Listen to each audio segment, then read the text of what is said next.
Made up another batch of beef rendang last night, and I think it's a little better than the previous version. I cooked it at a higher temperature, and it made a fairly thick type of gravy, and I think that's what you've really got to achieve with it to get the flavour. So that seemed to have worked out fairly well. So this is my big day. Much quieter week than last week. I didn't have to go to Brisbane yesterday, so that was a nice quiet day.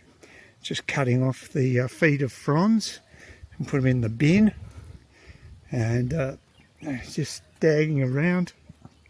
I've been hoping to do a bit more writing, but I've been slack as. I did actually hear that Stephen King, when he first wrote, the first novel he wrote was Carrie, and that was made into a movie. And he had such little faith in his ability to write that he basically binned his manuscript. The only thing that saved it was his girlfriend, who looked at it and said, "No, this is worth salvaging." So maybe it needed some extra work, but she obviously saw something in it. And if it wasn't for her, who knows? Stephen King may have given up. I mean, it happens all the time. I know exactly what he was going through, because you do lose faith. You've got to have a lot of belief in your ability. I felt a lot more confident with my screenplay writing in the past, and I made a little bit of money there with grants and what have you, government grants, but I wouldn't have actually got anywhere unless I'd actually stayed in the States. Myself and my writing partner at that stage, we got an agent in LA, which wasn't bad going. If we'd hung around, at the very least I think we would have picked up some sitcom writing, but wasn't to be, because went back home to Oz. Spent 11 weeks in LA, didn't really enjoy it much. It's not a nice city to live, although it was an interesting experience. And but really you'd have to commit to something like that to get in, because it's so competitive. These days I don't think it'd be worth it, because everything's so woke in Hollywood. It's gone downhill so much that I don't think I'd get anything accepted anyway.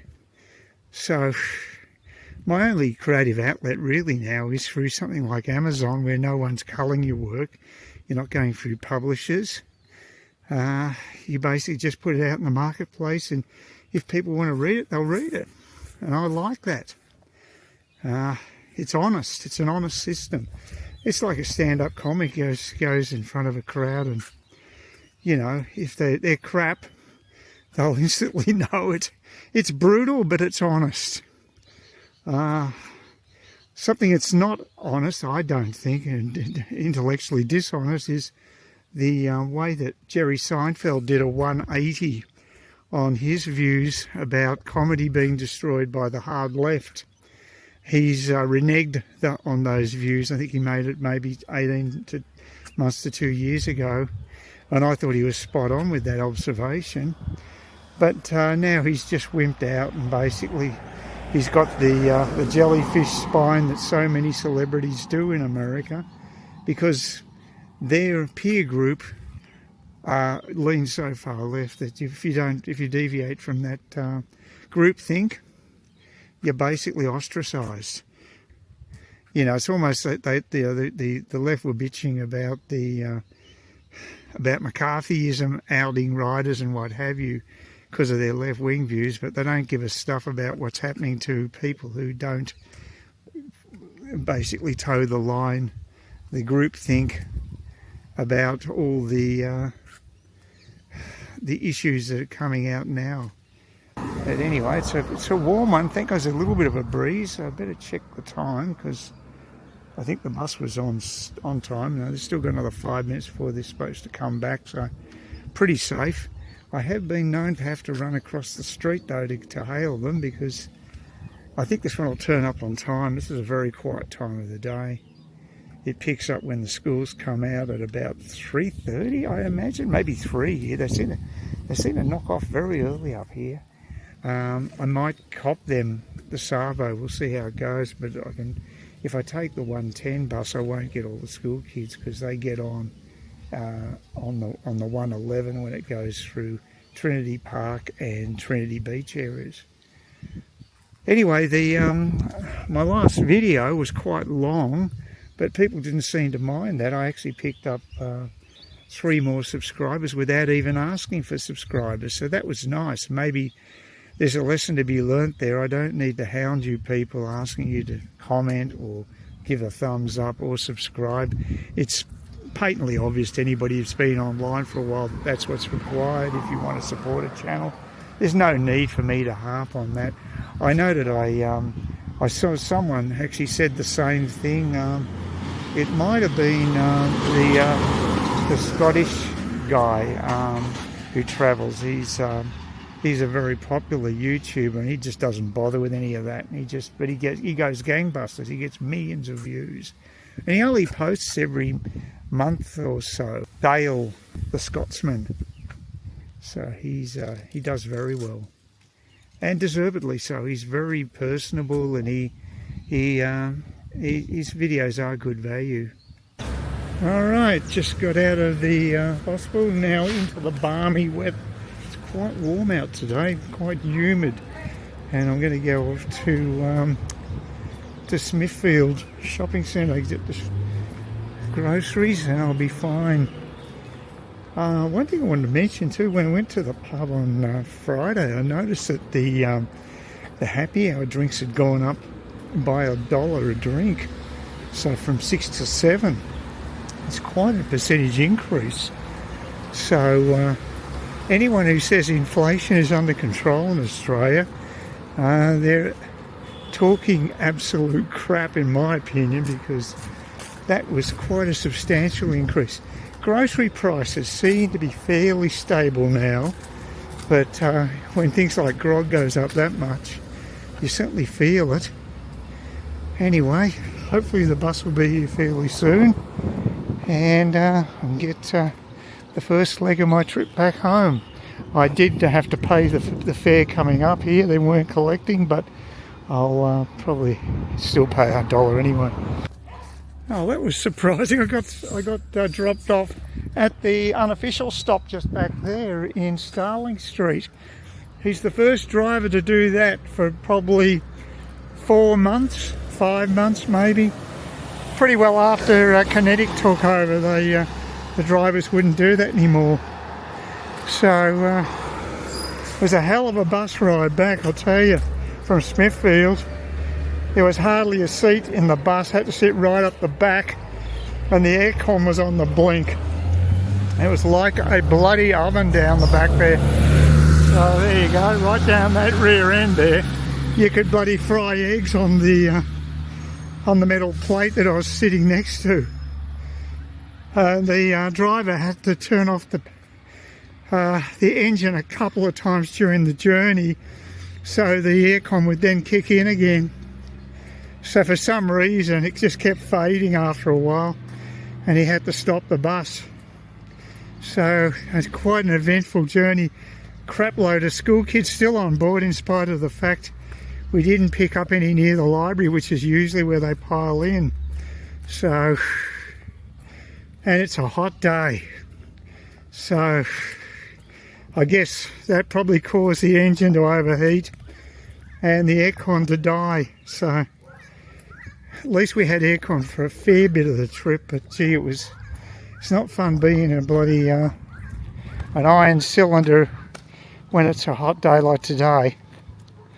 So looking forward to getting back home, have my own personal fan and get some cold drinks into me. I've had to skip my additional eye drop I was prescribed when I went to Brisbane over a week ago. It was a substitution for 2 other eye drops, and I guess they were hoping it would reduce the pressure in my right eye, which is the one I had the recent op on. But unfortunately, it caused quite a bit of pain when I applied those drops. Like I would say, applied at about 7 p.m. in the evening, and I hit the sack about 3 hours or so later, and I'd still feel pain to the early hours of the morning, so it interrupted my sleep.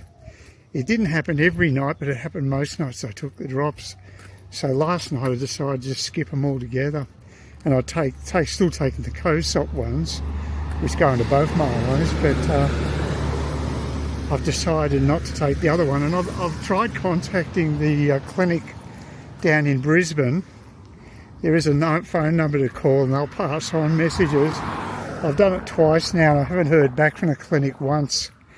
And when you mention you've got pain in your eye, you think that it would sort of red flag it to them. What I might have to do, if the public health system's this unresponsive, I generally found to be pretty good, but this is probably the worst situation I've come across. What I might do is actually is get a referral from a local GP and see if I can get to see a specialist up here. Maybe there's someone in Cairns who can advise me on appropriate eye drops because I still don't know how long it's going to take me to get before the oil's removed, which is causing the increase in pressure in the right eye. And that's an operation itself that I may have to wait a month, oh sorry, not a month, 3 months minimum to have done, because it's on the public waiting list. If worse comes to worse, I might have to just pay for it. But either way, you don't want to be stuffing around with your eyes, especially if you've got crappy eyesight already. The last thing you want is to have worse eyesight than you've got, or lose the whole use of one eye. Not good. So I've got a few things to think over there. So that's one thing. I've noticed that as Australia, we've actually done a fair bit to help out the Ukrainians. We're actually sending 50 Abrams tanks to the Ukraine. Now, I think the Americans only ever sent 31. They may be more modern versions of the Abrams tank, but they've apparently the Ukrainians have already lost at least 5 of those tanks in combat. So they've actually had to retrofit some reactive armour and what have you to those units to protect the tanks more. So that might have to happen with the Australian ones, or they might just have to use the Australian ones for parts and what have you. It'll be good for them to have. I'm sure they'll be very happy to get it, even if it is just for parts. But I'm sure some of them will be in working order. It won't be as bad as what the Russians are doing in their storage with tanks, which is just total disregard for maintenance as far as that's concerned. So yeah, we'll see what happens, but it's certainly, I'm sure they'll be very happy to get that. I know they're getting more Caesar artillery pieces from France as well. I think about a dozen of those are sent over as well.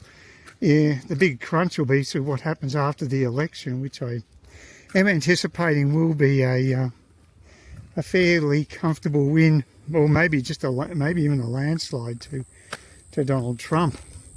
Although the desperation from the Democrats lately is definitely showing that, accusing Trump of being Hitler and running a fascist regime and using the army to round up people. It's just absurd stuff like this. And if that was the case, how come it didn't happen in his first term? He's been in power for 4 years. It's just absolute desperation. And I think for someone in politics or in the media to say these sorts of things, I think it's an incitement to violence. You can't have a public discourse like that and try to keep a country together. They seem to be hell-bent on forcing a civil war in America, I think, some people, and some of the extremists in the Democrats, and there's quite a few extremists these days. Speaking of which, Tulsi Gabbard actually just joined the Republican Party probably in the last day or so. I was quite surprised to hear that. I thought she'd probably prefer to keep more independent, but she has been helping Trump on the campaign trail. and he does seem to be solidifying more support around him. I'm just hoping he doesn't get shot.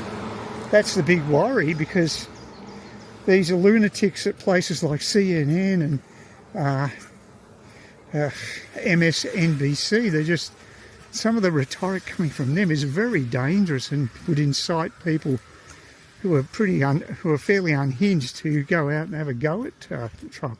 Just ridiculous. It's just, you've got to nip that thing in the bud. It's just not good enough, and it seems as if all the rules have been thrown out now, and it's just basically turned into a street fight as far as American politics is concerned, and it could end very, very ugly. Yeah, I mean, if Trump does win the election, you can expect riots, I guess, in the street. That's pretty well par for the course. Says the children don't like being denied their toys, and they really do have a child's mentality, a lot of the people who support from the far left or ultra left, because I love labelling anything right wing, ultra right wing, and whatever. So what's good for the goose is good for the gander. Anyway, it's a warm day, but I think I'll survive okay. We'll see how we go. Probably regret this decision once I get to the halfway point, but the first beer will taste great. I just hope Sid remembers to catch up with me. He's pretty reliable. Otherwise, I'll just probably see the same old gang there, and even if I don't, I'll have myself a beer in any case, whatever happens. It just passed by the old Coles delivery truck. Might have been the same truck that delivered to me yesterday. It was, oh yes, about the e-bike. I actually got on the Beast again today. I always do it with trepidation. It's such a heavy mother, but I did survive the ride. And of course, it was grog related, because Thursday Liquorland had a 10% sale on liquor and wine, so got myself a bottle of Sailor Jerry, a litre, and 700 mils of the Clean Skin gin, and a bottle of Cab Sab. It's about $15 with a 10% discount, so should be a halfway decent one. I usually spend a little less than that on the Cab Sab, but thought I'd let my hair down, what I've got left of it, and spend just a little bit more, because you know, I might appreciate a slightly high quality red wine. I don't know. And if you did put me in a blind taste test, I don't know if I'd be able to tell the difference, but that's always the thing that sorts people out. Shows the power of advertising and labelling and what have you. Whew. Now it's good there's a bit of shade here. It's even though it's only October, the sun's still got a bit of a kick. We're almost into November. And it's the other thing too, apparently there's a fairly good chance that we might have another Starship launch mid-November. Trouble is, it might be just basically a replay of the previous one to a large degree. I mean, I'm sure there'll be new data that the boffins will pick up and what have you. To people like myself, it might just seem like it's a replay. And the reason for that is because the FAA, who are the guys who've been giving them grief with granting launch licenses, there was no issues with the previous launch. And if they follow in the same parameters that they've set for the last launch, then there won't be any need for any further investigation. In other words, they can basically launch. There's nothing stopping the FAA granting that license. But I still think the FAA needs to allow more innovation than that, because SpaceX is so innovative that the FAA is just not geared to handle that type of change, and they will need to have more ambitious launches next year. I think they've got 5 Starship launches in the current license per year. Not sure what it's going to be next year, but it could be the same situation where they've got to follow the same sort of rules in each launch. And that doesn't really work for SpaceX, because they're always pushing the boundaries and coming up with testing new hardware and software and what have you. So yeah, they need maximum flexibility when it comes to their test flights to be able to see where they're going. I'm still not convinced that this situation of having to do these, something like about a dozen refueling flights into Earth's orbit before the Starship can go to the Moon or Mars, I don't think that's going to be a long-term solution. I think what they really need is an atomic thruster, which is being developed. I mean, the technology was developed in the 60s, but they're modifying it now to use non-fissionable type of material, so that it can't be used for an atomic bomb. So it's just going to be a different level. The plovers are going crazy. They've obviously got a chick around here. They've calmed down now. Yeah, so that's... But when they do, they're actually in the process of developing this new technology, which will be using uranium that can't be used for bombs. And they're going to be testing it, I think, in the next year or two. It's not that far off. But, of course, that's just the test to make it a viable long-term prospect. Then, will take longer. But that would be a lot better solution for the Starship to basically get into orbit and just send the booster back, not carry all that fuel, but just hook up to an atomic rocket, which will be a much more efficient way of getting around in space itself. The chemical rockets are great for lifting off planets like Earth or planetoids like the Moon and Mars, because of the gravitational effect. Now, you need a lot of grunt to get into orbit, and they're good for that. But once you're in space, you're better off using a thermonuclear rocket. Is much more efficient, and because half the time it takes to get to Mars, for instance. So huge advantages there, but also just getting to the Moon, it just won't require all that refilling protocol. Because I mean, that's a lot of Starship trips required. I think about a dozen, maybe less, but it's a lot, half a dozen to a dozen at least, to get enough fuel into the rocket to go to the Moon or Mars. It just seems messy. There must be a better way, I think, and I think we know what it is, but it just the technology hasn't been developed. It's a particularly humid morning. You can see that there's some overcast weather there, and the humidity, I think, is off the scale this morning. Feels like it to me anyway. I didn't feel particularly great yesterday, but I'm feeling a little out of it today.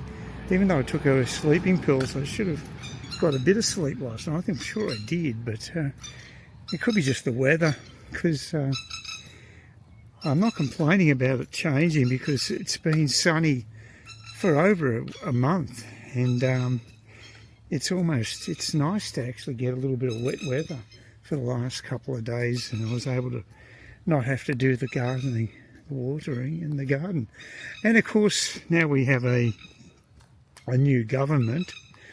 The Liberals got in, the LNP, on Saturday. Although it is interesting, I was watching the coverage on Sky, and they were reporting that the Liberals may have to rule in a minority government, because it was looking like they had about 50.6% of the votes against 49.4 or something like that anyway on the night when I went to sleep, which was probably about an hour before the voting, the counting had actually ceased.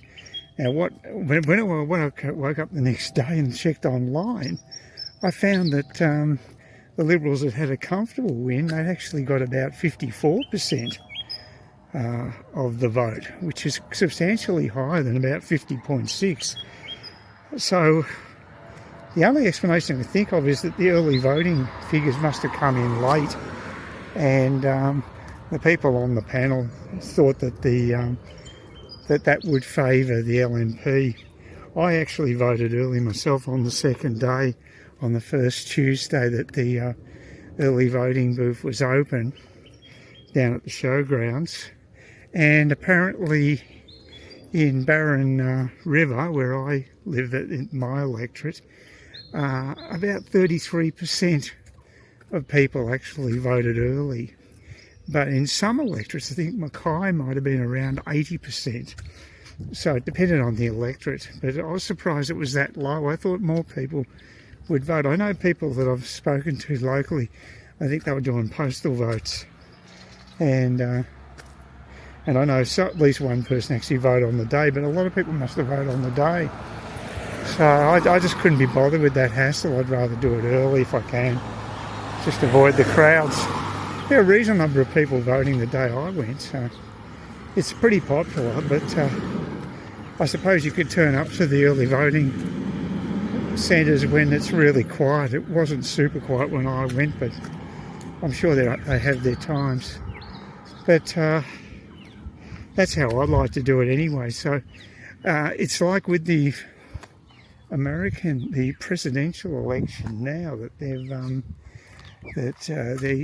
like Trump had that huge rally in Madison Square Garden, and you're thinking, well, it's a bit early before the actual election, because it's over a week or so before the presidential election takes place, but the early voting has commenced. It must be in New York, or it depends on the state, but it definitely has commenced in New York. So he's hoping for some effect there. He doesn't expect to win New York, of course, but if he can just pick up some votes there, it'd be nice for the overall voting. He needs to win the battleground states for the Electoral College. He's not so concerned about getting a majority of Americans voting, although it looks as though he's going to do that, which is extremely rare. But one of the things that astounds me is that how low that the mainstream media stoops to try to denigrate the Trump campaign, and they were saying that they're making this spurious link between the Madison Square Garden rally and a Nazi rally that took place at Madison Square Garden in the late 30s, I think, or early 40s, when there was a Nazi movement in America. And the thing is, apparently, it isn't even the same venue. It's the same name, but the actual physical venue where that other rally took place was actually held in New York, but I think about 10 blocks or so away from where the current Madison Square Garden arena is. So it's not even an accurate portrayal there, but it's just a ridiculous thing to try to link the Republican Party to a Nazi rally. It's just absurd, just because there's a lot of people go to support Trump. I mean, you don't see lots of blacks in with Hitler's Nazi rallies in the audience, and if you did, they'd be having the crap beaten out of them. Well, that's not the case with Trump rallies. They're all inclusive. There's black Americans, Asian Americans, Hispanic, runs the whole gamut. So yeah, just interesting. But they're that desperate, and I think they're just losing all credibility, the mainstream media. But I think they're going to do themselves more damage than they think. So, but and the Australian media doesn't seem to understand that the momentum is with Trump at the moment, and it looks as though it could well be a landslide victory, but they just haven't cottoned on to that. Even at Sky, which would be left of centre compared to the rest of the media in Australia, right of centre, I should say, compared to the rest of Australian media. So it's interesting that the perception here is different. Yeah, I'm just leaving the Trinity Beach shops, the Coast Watch shops, and I'm going to walk home. I could take the bus. I've got a ticket, but I couldn't be bothered. I've already had to wait over half an hour for the last bus, and because I just missed the previous one. and my luck, the previous one was there on time. If it had been the normal 5 minutes late, I would have been able to catch it, but no. So, stuff. Come on. So, I couldn't be bothered waiting for a bus again. I'd rather walk. I need the exercise anyway, as I keep saying, but of course I'm a lazy prick and I spend too much time at home just doing sedentary things. So anyway, walk down Periwinkle away from the shops. There's kids hooing on their skateboards, scooters. Oh, it's a warm one, but yeah, I'll feel better for it. It's about a 25-minute walk from here. It's not too bad. And I'll finally get my coffee, which I am hanging out for. But yeah, it's been a bit of a frustrating day with buses. The initial bus took ages to turn up. That was about 12-15 minutes late. So the only one that came on time is the one that I needed to be late. So that isn't that typical. But good thing is I got my I had to get new eye drops, because the ones I've been using, my right eye, which is the eye that's going to need to go through an operation to remove oil from it, which has helped settle down the retina. So it's done a good job, but the clarity of the image I get in my right eye is not great. I can't read letters, for instance. Things are more sort of blurrish, and yeah, I'm on the waiting list, 90-day waiting list. I got a letter through the mail yesterday confirming that, and I also got phone calls yesterday finally from the eye clinic, because I'd contacted them a week prior and I hadn't heard back from them. This time I finally had, and they've put me on to it's the same meds, but they're in individual capsules for my right eye, and so they don't use any preservatives, and they're hoping that that might be what was creating pain in my right eye when I administered that. It was really bad pain. I just couldn't hack it. So they were able to actually ring through the prescription. There's got to be a written authority. They're going to fax through to them, I think, before I can get the actual prescription, because I've only got 30 days with this particular med, and then I'm going to get another lot. So it's probably about the same cost, I suppose, between the two, because I think even the normal squeeze packs would probably only give you about a month, a little over a month. Certainly COSOP did, and I imagine the others the same. So luckily I don't have to pay full price. It's about $7.35 or something per prescription, but I would imagine that it could be like $40-50 if it wasn't for that. So you could go broke just with meds if you didn't have this subsidy. So it's a huge bonus.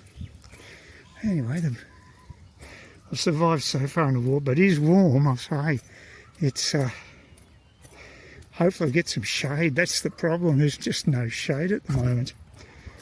I'll get a little bit of shade in the little park here. Maybe down Kawara Street with any luck. There is a bit of a breeze, so that's a saving grace.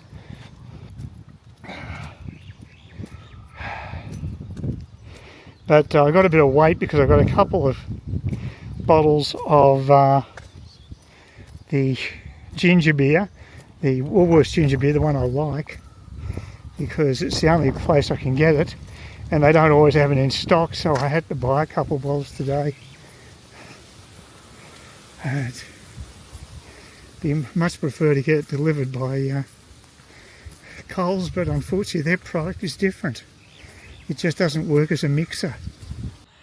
Well, it's Thursday and I'm heading off to the sports club, the Trinity Beach Sports Club. Going to walk there, get a bit of exercise.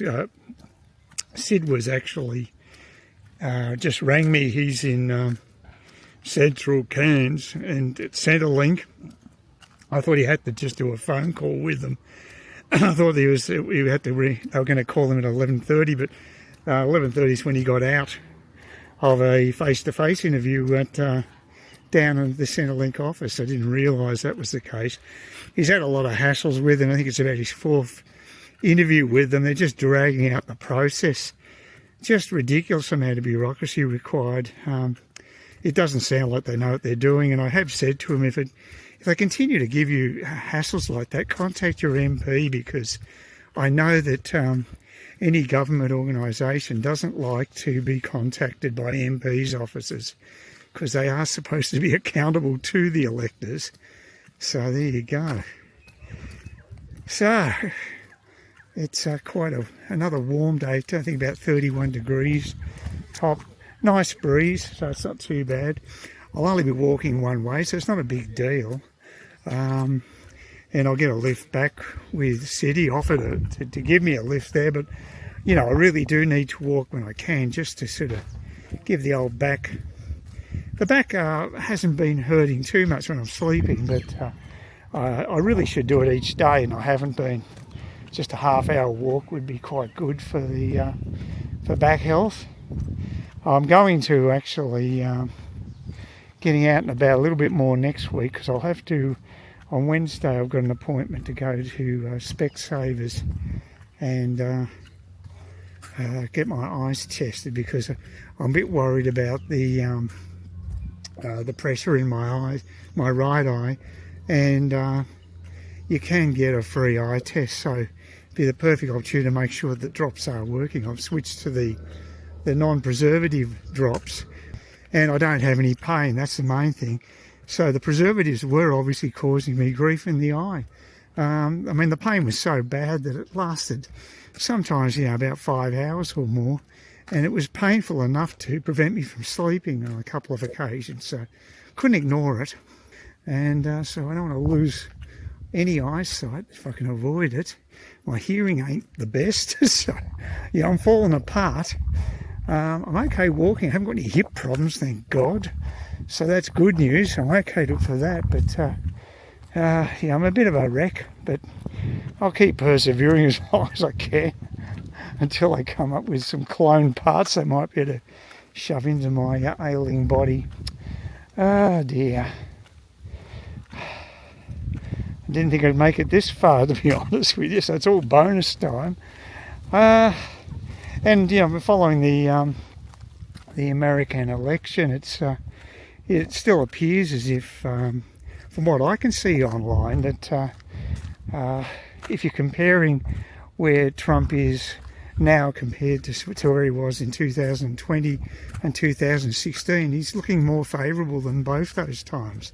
So he won quite comfortably in 2016, and he's looking even stronger this time, because there's a lot more pre-poll votes that have been cast, early votes, and the enthusiasm level seems to be much higher at the moment. Apparently, enthusiasm level for Kamala Harris amongst black males in particular is pretty low, and that could cause real issues with the urban counts.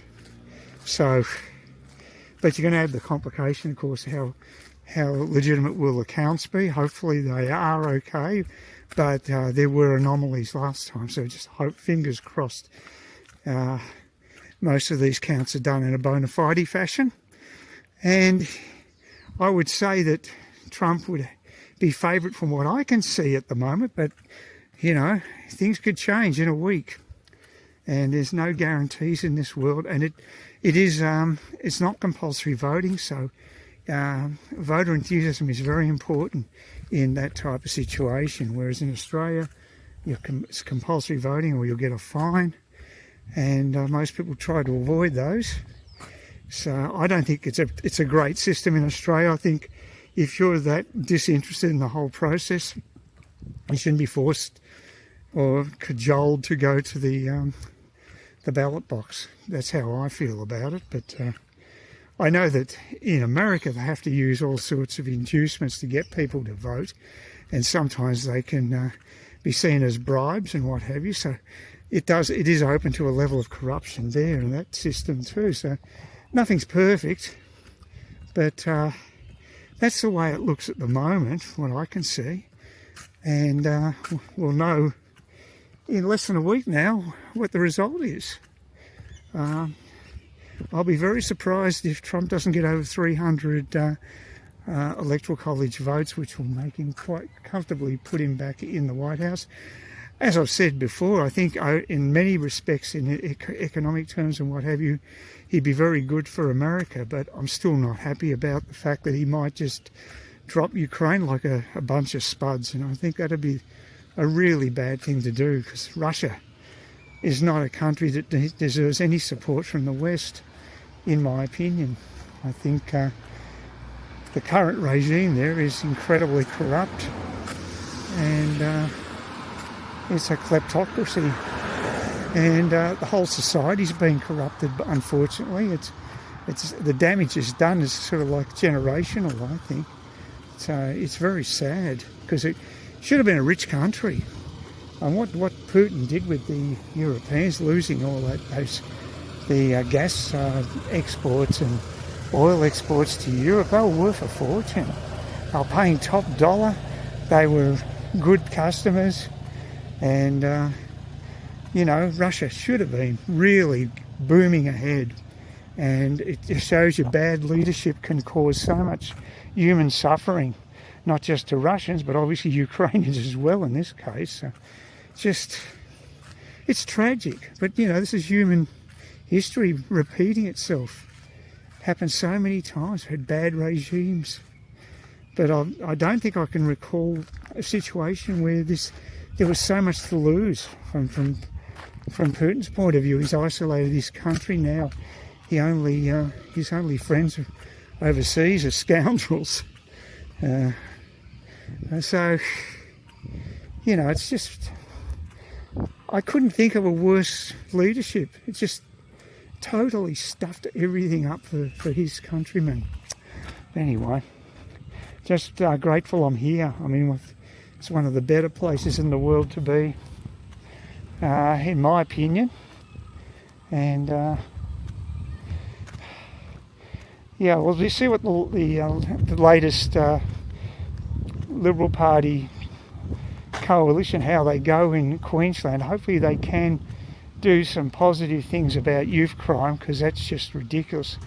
So that would be the first thing I'd be looking for there, and hopefully make it a little easier for the farmers too. There was some pretty erroneous policies regarding the use of their land, I think, and I think hopefully that improves as well, and maybe if they can just stop the public service growing at such a ridiculous rate, because it's really just got out of control up here in size, and that costs a packet. So you're going to have to get the finances in order. One easy way is just say put a freeze on recruitment, public service, allow over time to lose people. Obviously I don't want the health area to be hit too hard, because I'm a beneficiary of it, so I'm not that masochistic, but it would be nice to think that things could be done more efficiently with the same or less manpower. Not long to go now, almost in the last stretch to get to the sports club. It's quite warm. I really appreciate the sporadic shade that I'm getting from some of the trees, but nothing right here at the moment. Got to say, I was very impressed with the delivery guy who delivered my cooktop yesterday, electric cooktop, ceramic cooktop. He rang me on Tuesday when I was about to go down to Cairns on the bus, and told him I couldn't make it that day, so he said he rescheduled me for Wednesday, and he gave me a call just before midday and turned up when he said he was going to. So, yeah, kudos to that delivery man. He's doing the sort of job that most delivery people should do. The Coles delivery people are good, but they don't ring you. They send SMSs out, which is not a super reliable system, but they do turn up. That's the main thing. They turn up for the delivery, so that's a very reliable service. But yeah, this guy, he was in a big truck, and like I said, he did the job perfectly. So you really appreciate good customer service when you get it. He wouldn't last long in Qantas. He'd probably get reprimanded for doing the right thing. So who knows? It's such a strange organisation, the old Qantas. May not be around for that many more years if it keeps going the way it's going. People might wake up. But no, I do appreciate good customer service, and you know, I told him too. I said, you know, I appreciated the fact that he rang and what have you. It's not a big deal, but I bet you other customers feel the same way. So, yeah, good on you, mate. You did a good job, and you need to be acknowledged, I think. Oh, that's beautiful, cool. Oh, I love trees on a day like today. Very much appreciated. Well, I'm going to have a cold beer soon, and a lovely hot slice of pizza. So it's worth doing the exercise when you get near the end of the walk. Doesn't feel so good at the beginning, a few aches and pains, but you get over that. Definitely the right thing to do, though. At least a couple of times a week I've got to do this. I may even take the e-bike to Coles because I didn't get a delivery today, but don't hold your breath on that one.